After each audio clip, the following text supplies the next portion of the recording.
de laisser derrière moi tout ce noir et d'avancer dans ma quête de vérité. Je suis en quête de vérité. Chers téléspectateurs, Assalamu alaikum wa rahmatullahi wa barakatuhu. Bienvenue une fois de plus à Enquête de vérité, où nous abordons divers sujets et répondons également à vos questions, l'acquisition de connaissances étant le but de cette émission.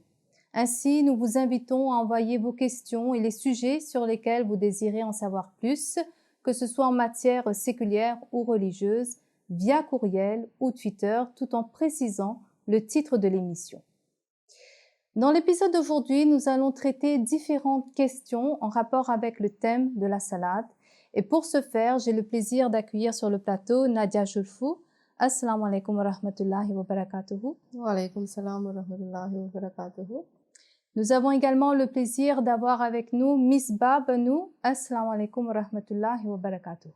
Wa alaikum assalam wa rahmatullahi wa barakatuhu. Alors, jazakumullah toutes les deux de participer à cette émission. Sans plus tarder, Nadia, je vais vous poser la première question. Pourquoi a-t-on 5 prières quotidiennes en islam? Jazakumullah. Alors, pour pouvoir comprendre la raison derrière ces 5 prières quotidiennes, il faut avant tout saisir l'objectif de la salade. Pourquoi faut-il prier? Avant de rentrer dans les détails, il est bon de noter que le but principal de notre existence est l'adoration d'Allah. Comme il est dit dans le Saint-Coran, « Et je n'ai créé les djinns et les hommes que pour qu'ils m'adorent. » Donc, avant tout, la salade nous permet d'atteindre l'objectif de notre existence. Ceci dit, dans son livre intitulé « Islamic Mode of Worship », qui se traduit par le mode de culte islamique, le deuxième calife du mouvement Ahmadiyya, Hazrat Mirza Bashiruddin Razal définit 2 objectifs de la salade. Tout d'abord, la salade permet à l'homme d'exprimer sa gratitude envers Allah. C'est un fait que les êtres humains ont un besoin naturel de professer leur gratitude à leur bienfaiteur. La salade permet donc aux individus de se présenter devant les seigneurs afin d'attester les faveurs qu'il leur a conférées. Le deuxième objectif de la salade est de purifier l'homme de ses péchés et de ses mauvaises tendances. Allah dit dans le Saint-Coran: Assurément, la prière retient l'homme de l'indécence. Il faut faire ressortir ici que Dieu n'a nullement besoin de l'adoration des hommes. Cependant, étant pur et saint, Allah veut purifier ceux qui désirent de se rapprocher de lui. Pour ce faire, Allah a prescrit différentes formes d'adoration qui visent à libérer l'homme de ses mauvais penchants et à lui accorder la volonté d'abandonner ses désirs mondains. Alors la salade permet à l'homme d'une part de se purifier et d'autre part de resserrer les liens qui l'unissent à son Créateur et de parfaire sa relation avec lui. Donc, une fois que l'on a identifié les objectifs de la salade, la raison pour laquelle il y en a 5 devient plus claire. Je vais d'ailleurs vous mentionner un hadith à ce propos. Selon Abu Huraira, le saint prophète sallallahu alayhi wa sallam a dit: S'il y avait une rivière à la porte de n'importe lequel d'entre vous, et qu'il y prenne son bain 5 fois par jour, y aura-t-il encore de la saleté sur lui? Les compagnons répondirent: Aucune trace de saleté ne resterait sur lui. Le saint prophète sallallahu alayhi wa sallam ajouta alors: Tel est l'exemple des 5 prières par lesquelles Allah efface les mauvaises actions. Donc, on comprend clairement ici que ces 5 prières quotidiennes sont un moyen pour nous de rester purs tout au long de la journée et de ne pas succomber aux mauvaises influences ni de tomber dans le péché. C'est un moyen de protection et de purification que Dieu nous accorde à chaque étape de la journée. D'ailleurs, ce commandement des 5 prières quotidiennes est clairement mentionné dans le Saint-Coran où Allah dit: Observe la prière au pâlissement et au déclin du soleil jusqu'à l'obscurité de la nuit et la récitation du Coran à l'aube. Le deuxième calife du Messie promis alayhi salam explique que dans ce verset, les mots Duluki Shams, Khasakil Layl et Fajr indique 5 moments que l'on doit offrir les prières obligatoires.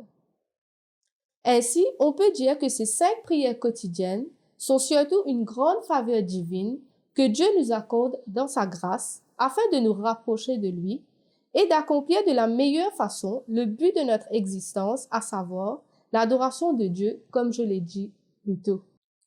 Jazakillah Nadia, effectivement, la pratique de la salade est indéniablement fondamentale dans la vie de chaque musulman. Et comme vous l'avez souligné, c'est le meilleur moyen pour nous d'atteindre l'objectif de notre existence. Et donc, Misbah, vu l'importance de la salade, il est essentiel que sa pratique débute très tôt, n'est-ce pas? Tout à fait. Afin que l'homme puisse ancrer la pratique de la salade comme il se doit, il doit y avoir été entraîné dès l'enfance. La salade doit ainsi faire partie intégrante de l'éducation d'un enfant. Cependant, pour que l'enfant ne trouve pas cela trop difficile, il est enjoint aux parents d'inculquer la salade dans son quotidien de façon graduelle. À ce propos, le saint prophète sallallahu alayhi wa sallam a conseillé aux parents d'exhorter leurs enfants à offrir régulièrement leurs prières à l'âge de 7 ans. Et si à l'âge de 10 ans, les enfants sont négligents dans l'accomplissement des prières, les parents ont le droit de faire preuve de sévérité envers eux, sans pour autant agir avec cruauté, évidemment. Le degré de sévérité est le même qu'on utiliserait pour un enfant qui ne s'est pas rendu à l'école sans aucune raison valable. Toutefois, quand l'enfant atteint l'âge de 12 ans, les parents doivent lui faire comprendre qu'à partir de maintenant, il devra personnellement répondre de ses actions devant Allah. Cela ne veut pas dire pour autant que les parents ou tuteurs ne peuvent plus leur donner de conseils. Au contraire, ils peuvent continuer à les exhorter et les admonester toute une vie si c'est nécessaire. En fait, cela veut tout simplement dire qu'à l'âge de 12 ans, l'élément de sévérité prend fin. Donc, c'est ainsi que nous sommes enjoints d'intégrer la salade dans l'éducation de nos enfants afin qu'ils développent petit à petit une affinité avec la salade et transmettent à leur tour cette habitude aux générations à venir. Effectivement, Jazakallah Misbah.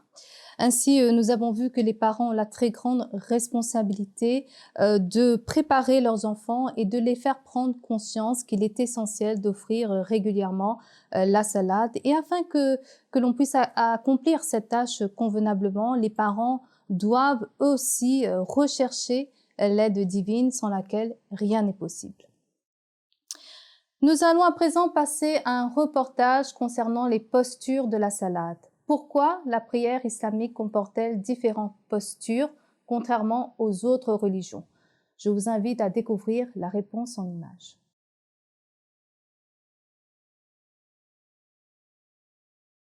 Dans le monde, plusieurs postures de prière ont été adoptées à travers le temps. À certains endroits, la prière est exprimée par la prosternation. À d'autres, elle est exprimée debout, les bras croisés ou encore à genoux. L'islam prend en considération toutes ces diverses formes d'expression d'humilité en les combinant dans la salade, et ce, afin que chaque peuple y trouve une expression d'humilité qui lui soit satisfaisante. Dans son livre Islamic Mode of Worship, qui se traduit comme le mode de culte islamique, le deuxième calife du mouvement Ahmadiyya, Hazrat Mirza Bashiruddin Mahmoud Ahmad nous explique que le corps et l'âme peuvent avoir un effet l'un sur l'autre tant ils sont connectés. Par exemple, en apprenant le décès d'un proche, une personne ressent naturellement une tristesse dont le corps manifeste à travers des larmes, entre autres. De même, les douleurs physiques ou les sentiments de plaisir peuvent avoir respectivement des répercussions sur l'âme.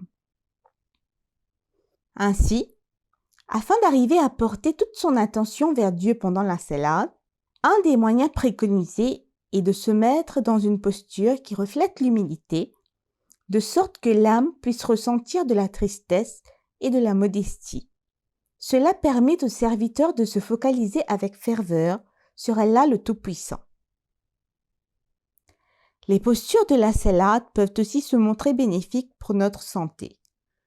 En effet, elles peuvent jusqu'à prévenir certaines maladies, à condition qu'elle soit accomplie correctement et régulièrement.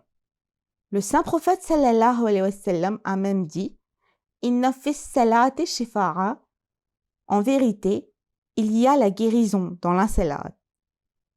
Parmi leurs nombreux bénéfices, les postures de la salade peuvent, entre autres, réduire le taux de cholestérol dans le corps,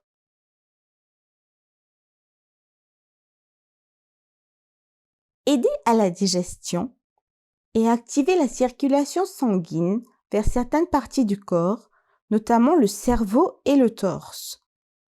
Il est évident que les mouvements accomplis pendant la salade sont des exercices excellents pour notre cœur ainsi que pour notre ossature et ses articulations. Donc, la salade et les postures qu'elle comporte nous bénéficient de manière complète en nous permettant de rester en bonne forme aussi bien physique que spirituelle.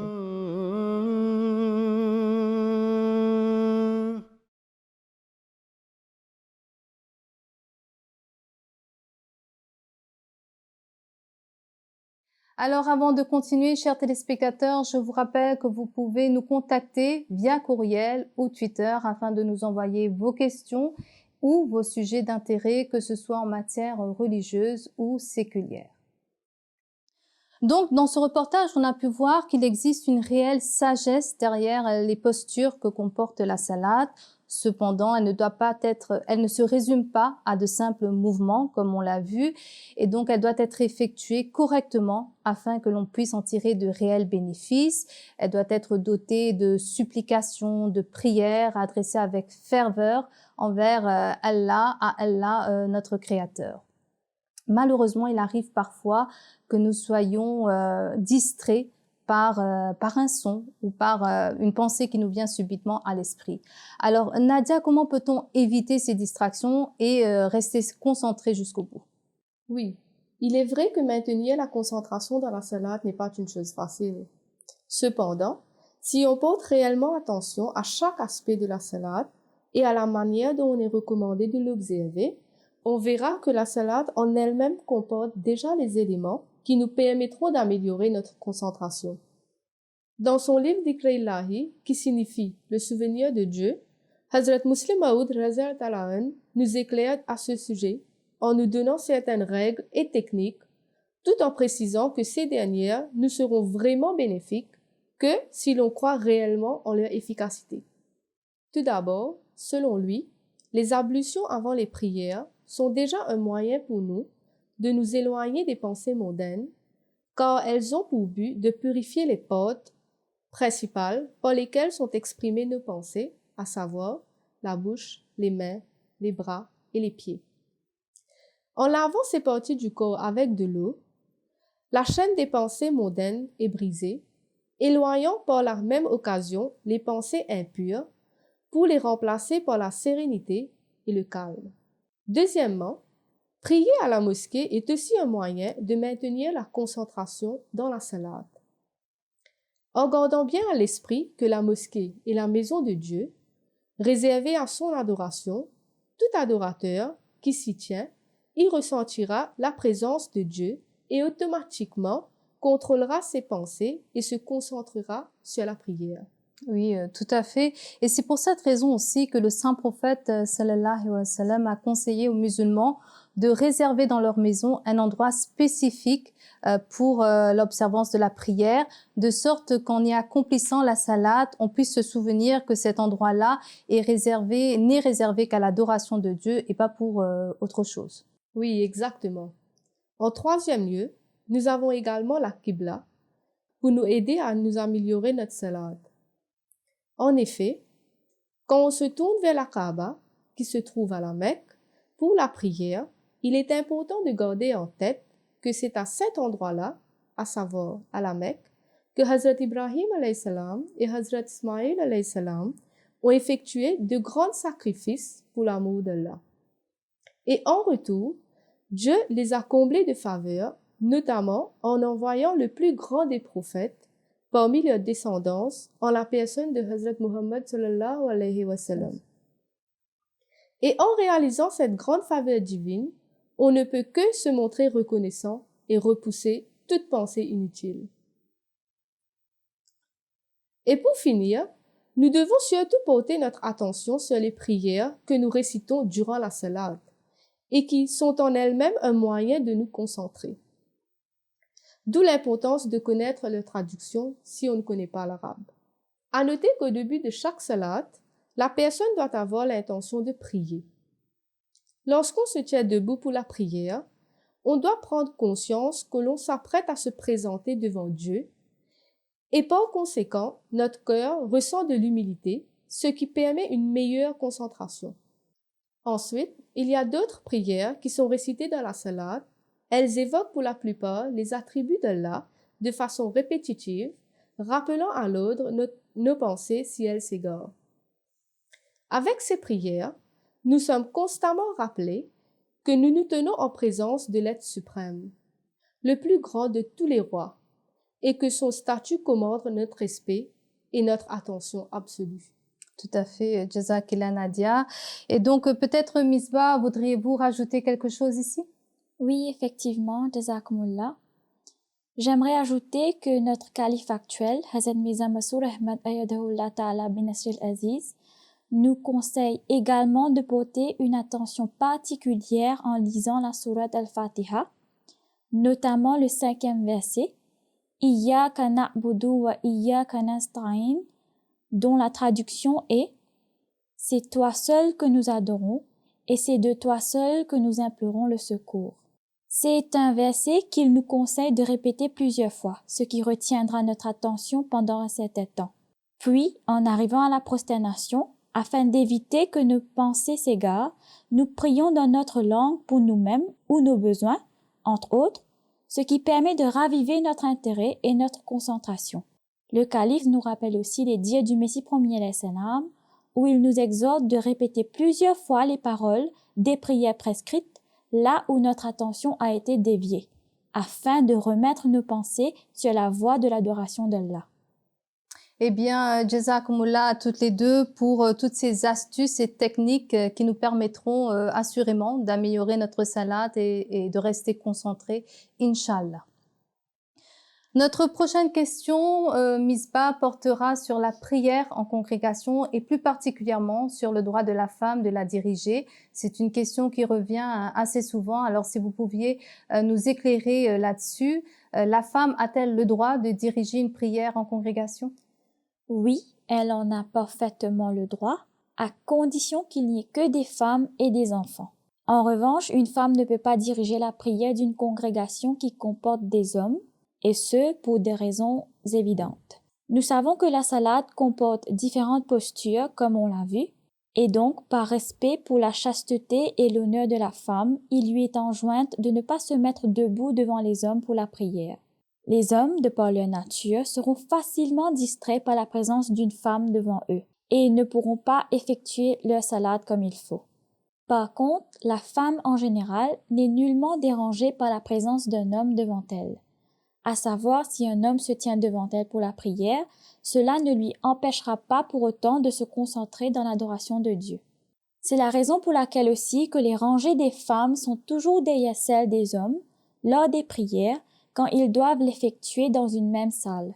Cela n'a rien à voir avec une supposée infériorité de la femme par rapport à l'homme, comme certains le pensent, mais ce n'est que pour permettre à chacun, aux hommes et aux femmes, d'accomplir la salade convenablement.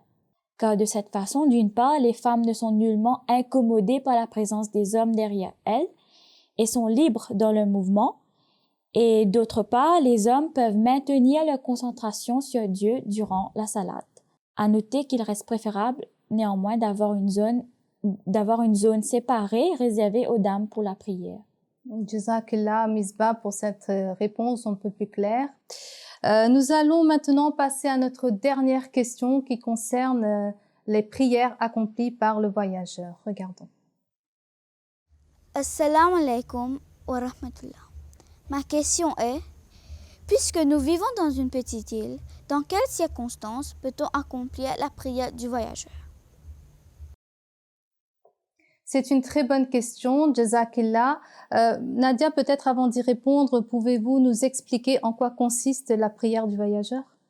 En fait, la prière du voyageur consiste 5 prières quotidiennes qui sont effectuées de manière raccourcie et éventuellement combinées. De plus, si le moyen de transport utilisé ne permet pas au voyageur de se mettre debout ou s'il ne peut pas descendre pour offrir ses prières, dans ce cas-là, il lui est permis d'offrir ses prières assis et si possible face à la direction dans laquelle se dirige le véhicule. La condition de se diriger vers la Kaaba pour prier n'est pas obligatoire dans cette situation. Donc, ce sont toutes des facilités que Dieu, par sa grâce, accorde à celui qui voyage.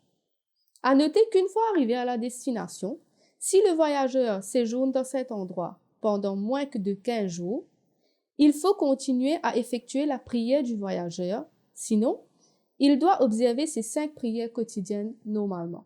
Cependant, s'il séjourne soit dans la maison d'un proche, où il se sent comme chez lui, soit dans un centre religieux, comme la Mecque, Qadian ou Rabwa, il serait préférable pour lui de ne pas écouter ses prières, même si cela lui est permis. Maintenant, pour savoir si cette prière est applicable sur une petite île, comme l'île Maurice, le Messie premier alayhi salam nous éclaire à ce sujet en disant qu'un homme ne doit pas s'imposer trop de difficultés. Il a expliqué que même un déplacement de quelques milles ou kilomètres peut être considéré comme un voyage selon l'intention de la personne. Tout est relatif et les actions seront jugées selon les intentions qui les motivent. Sortir avec des amis ne nous semble pas vraiment comme un voyage, mais le fait d'avoir fait sa valise et son sac indique qu'on est en voyage. Donc, même sur une petite île, si on se déplace avec nos sacs pour quelques jours, pour aller camper par exemple, les conditions sont applicables. À noter que puisqu'on est sur une île et que les voyages ne sont pas de longue durée, comme dans les grands continents, on peut toujours voyager de façon à ce qu'on puisse s'arrêter auprès d'une mosquée de l'île afin de joindre la salade en congrégation. Comme je l'ai dit, l'intention d'une personne est primaire et les 5 prières obligatoires sont prescrites à des heures fixées et annoncées à travers l'île. Donc, les voyages peuvent être planifiés de sorte qu'on ne manque pas les salades obligatoires. Tout à fait, Jazakillah Nadia. Donc, comme je l'ai dit, c'était notre dernière question. Mesdames, je vous remercie d'avoir participé à cette émission dédiée au thème de la salade. Jazakumullah ahsan al-jaza. Chers téléspectateurs, nous espérons que vous avez apprécié cet épisode. Avant de nous quitter, je vous rappelle encore une fois que vous pouvez nous contacter via courriel ou Twitter afin de nous envoyer vos questions ou vos sujets d'intérêt, que ce soit en matière séculière ou religieuse.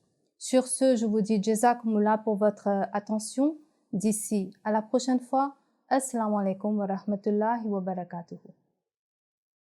Encore un jour qui se lève, où j'avance dans ma quête, mon cœur n'est qu'à ta recherche, ne désire que ta lumière. Oh Allah, permets-moi de laisser derrière moi tout ce noir et d'avancer dans ma quête de vérité. Je suis en quête de vérité.